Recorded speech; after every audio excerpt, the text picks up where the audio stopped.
Que la paix demeure sur vous, frères et sœurs. Donc du coup, j'allais direct. Il est obligatoire de passer par la phase péché, frères et sœurs. Il est obligatoire de passer par la phase chute.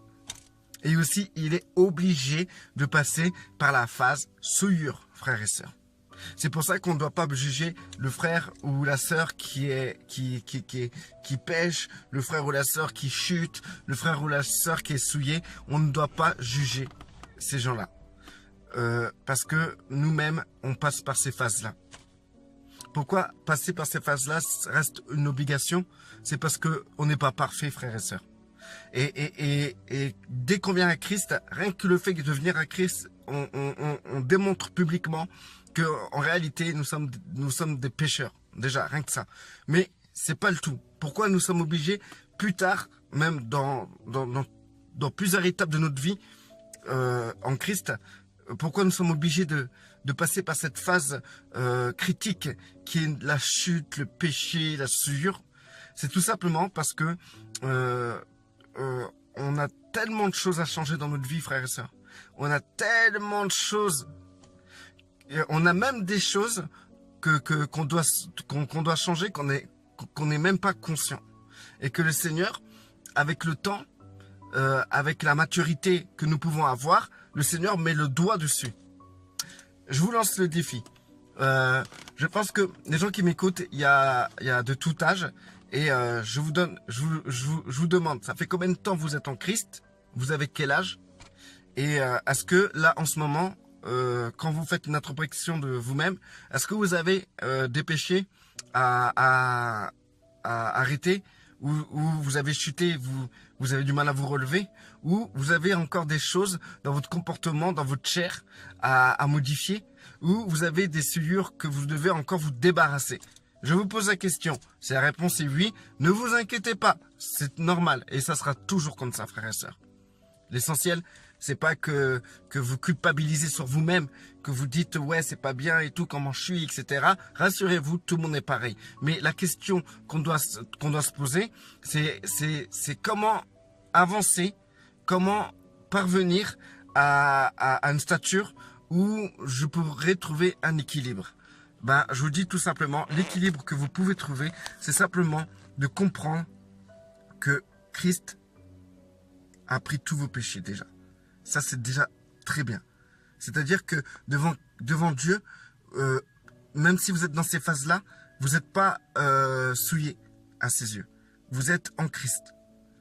Comprendre que ce n'est pas la compétition de celui qui pêche le moins, frères et sœurs. C'est pas la compétition de celui qui sent plus bon que l'autre. C'est pas la compétition de celui qui est meilleur que l'autre, qui se comporte mieux que l'autre. Parce que même si, par exemple, vous voyez que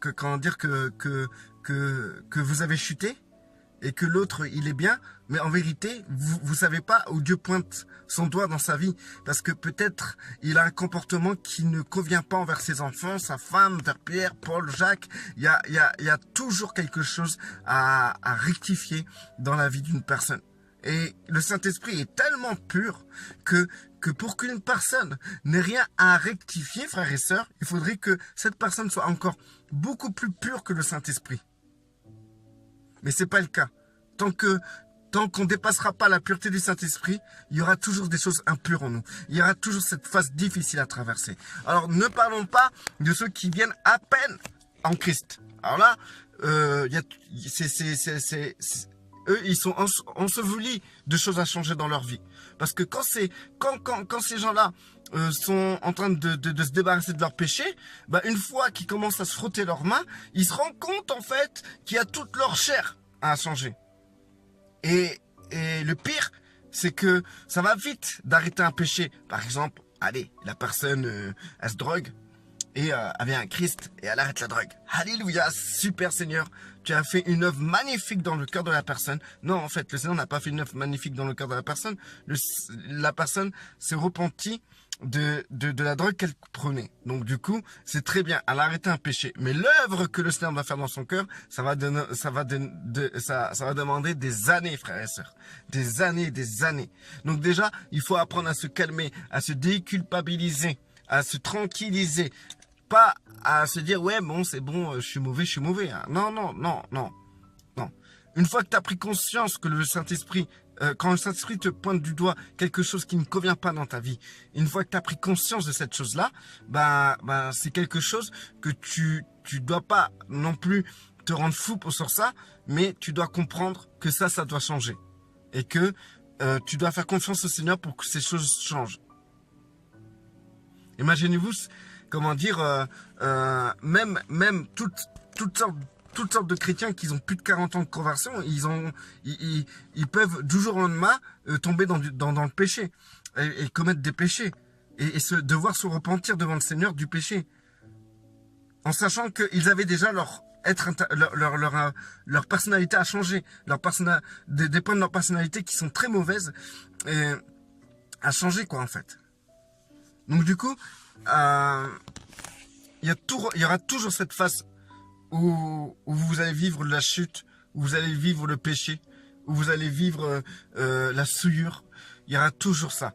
Mais soyez certains d'une chose, frères et sœurs, que Christ a déjà pris tout ça lorsqu'il a été pendu au bois, crucifié. Christ a pris tout cela. Donc du coup, c'est pas que à chaque fois que vous péchez que ça va dans le corps de Christ et Christ le prend. Non, Christ a déjà pris tout cela. Donc le problème et le véritable problème ne devrait pas être d'ordre comportemental ni par rapport au fait que tu pêches, tu dois arrêter de pécher, etc. La vraie chose que tu dois t'appliquer, c'est comprendre comment avoir une bonne communion avec le Père, avec le Fils et le Saint-Esprit. Comment établir un lien dans lequel tu peux comprendre la direction du Père et la volonté du Père. Parce que s'il faut attendre que déjà le Père travaille toute ta personnalité, travaille tout ton comportement, que tu arrives à un stade que tu es encore plus pur que le Saint-Esprit, si tu dois attendre ce moment-là pour que tu puisses être en paix avec le Père et marcher avec le Père, c'est que franchement, tu le feras jamais dans ton existence. Jamais, jamais. Mais fort heureusement, Christ a prévu cela, le Père a prévu cela à travers Christ, dans le fait que Christ a pris tous ces péchés-là déjà d'avance, tous tes péchés, hein, et qu'il a déjà pris la peine de ces péchés. Donc ça veut dire que devant le Père, t'es pur, t'es saint, t'es propre. Même si tu arrives de chuter, de pécher et de tuer. Mais pour le Père, t'es déjà pur, saint et propre. Donc du coup, à partir de ce moment présent là, maintenant, tu peux être en connexion totale avec le Père. Même si tu es quelqu'un qui est nerveux, qui se met en colère, aujourd'hui tu t'es encore énervé, ou bien t'as encore chuté, t'as fait des choses qu'il fallait pas faire encore, t'es têtu, même si t'as un sale caractère, frère, même si tu te sens comme une mauvaise personne, sœur, eh ben sache que cela ne doit pas empêcher ta communion avec le Père. Cela ne doit pas te freiner dans la véritable vision que le Père a de toi. C'est-à-dire, tu es saint. Tu es sanctifié. C'est-à-dire que tu es mis à part. Et dans cette mise à part, tu es en Christ. Et donc, tu es sans péché. Même s'il t'arrive de chuter, frères et sœurs. Ça veut pas...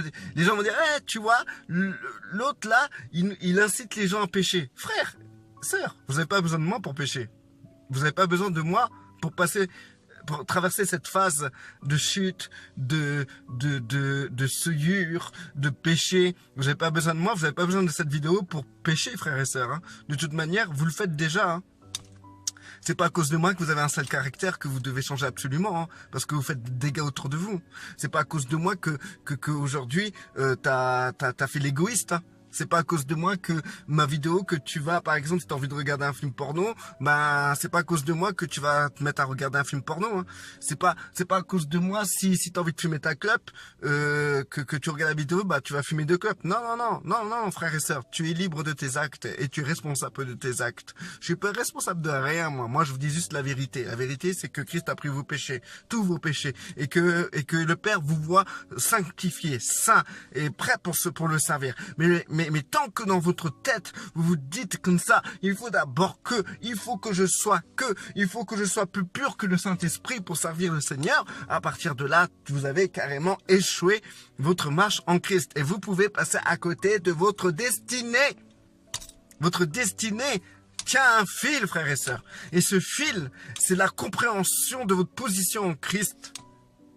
Et c'est surtout comprendre que quoi qu'il arrive, vous allez toujours passer par cette phase où vous allez complètement vous remettre en question parce que vous allez voir la souillure qui pollue votre personne. Même si dans 30 ans, tu es encore un chrétien et que tu arrives à durement à tenir ferme contre le péché et le diable, le Saint-Esprit a juste à faire tic. Et là, tu vois l'horreur de ton âme. L'horreur de ton comportement. Et ces phases-là sont obligatoires pour que vous puissiez vous libérer au fur et à mesure par rapport à ce que le Seigneur vous demande de faire sur terre. Le Seigneur ne cherche pas à vous rendre aussi pur que le Saint-Esprit sur terre. Mais si le Seigneur travaille des phases de votre personnalité ou de vos comportements, c'est pour que vous puissiez aboutir à la destinée qu'il a prévue pour vous. Parce que les œuvres qu'il a préparées pour vous doivent être faites. Et pour cela, à cause de votre comportement, vous pouvez passer à côté de ça. Donc le Seigneur va travailler les points importants de votre comportement, de votre phase de vie, pour que vous puissiez accomplir les œuvres qu'il a préparées d'avance, pour que vous ayez le caractère, le comportement, la personnalité des œuvres qu'il a préparées d'avance pour vous, pour que vous puissiez les pratiquer et le glorifier. Mais avec ton sale caractère, mais comment tu peux faire les œuvres que le Père a préparées d'avance pour toi? Hein? T'es têtu. Comment tu peux écouter le Seigneur en étant têtu, frères et sœurs? Donc le Seigneur va travailler tout ça, tout simplement. Il met le doigt dessus, pas pour montrer que tu es un pécheur, mais pour te travailler, pour que tu puisses parvenir à cette absolue condition qui va te permettre, par exemple, d'aller nettoyer les toilettes de ton frère. Non, je rigole, frère. Allez, reste béni et demeurez béni.